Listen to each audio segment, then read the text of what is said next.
Anak-anak Indonesia tidak tahu betapa bodohnya mereka, kata Elizabeth Pisani di bukunya tahun 2013 yang berjudul Indonesia ETC yang sudah diteliti 2 tahun sebelumnya. Dia membeberkan hasil bahwa dari yang dia teliti hanya 15% anak yang bisa membaca intisari dari satu buah paragraf. Hanya 20% anak yang bisa mengurutkan angka dari kecil ke besar, besar ke kecil. Dan hanya 12 anak yang mampu menjawab pertanyaan soal cerita dengan subjek penelitian kelas 5 SD. Inti dari penelitian dia itu bukan tentang anak kita sudah bisa calistung apa belum.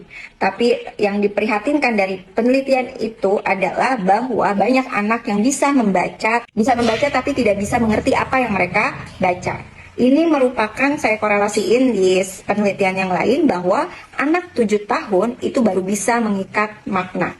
Anak di bawah 7 tahun otaknya masih konkret sehingga tidak bisa mengikat makna. Jadi mungkin dia bisa membaca tapi dia tidak tahu maknanya sehingga bacaan hanya bisa dibaca gitu, bukan dimengerti. Kita hubungkan dengan penelitian lain. Waktu itu ada penelitian dari UNESCO, dia meneliti 1000 anak yang bisa membaca tapi hanya 0,001 yang menyukai membaca. Jadi dari 1000 anak hanya ada 1 yang suka membaca. Padahal dia sudah bisa membaca dari balita. Ada sebuah riset di mana katanya juga Indonesia lebih cepat anak-anak bisa membacanya bahkan dari negara Eropa dan negara-negara barat lain. Karena di Indonesia 3 tahun, 4 tahun anak-anak sudah bisa membaca. Jadi peringkatnya agak tinggi nih, mendahului negara-negara maju. Tapi di penelitian yang lain menyatakan bahwa minat baca anak-anak Indonesia atau rakyat Indonesia itu adalah di peringkat ke-60 setelah Thailand. Mencengangkannya lagi, Indonesia mendapat peringkat 4, rakyatnya sangat aktif dan cerewet di sosial media. Setelah Cina, Amerika, dan India. Kemudian Indonesia mendapatkan peringkat 2 netizen paling cerewet di Twitter. Sekarang kita bayangin, ilmunya minimalis karena malas membaca atau tidak mengerti arti bacaan. Kemudian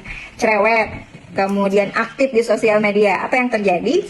Indonesia jadi negara dengan netizen tong kosong nyaring bunyinya, yang dimana mungkin kecepatan jarinya lebih cepat daripada kecepatan otaknya. Akhirnya apa? Mudah terprovokasi, termakan hoax, dan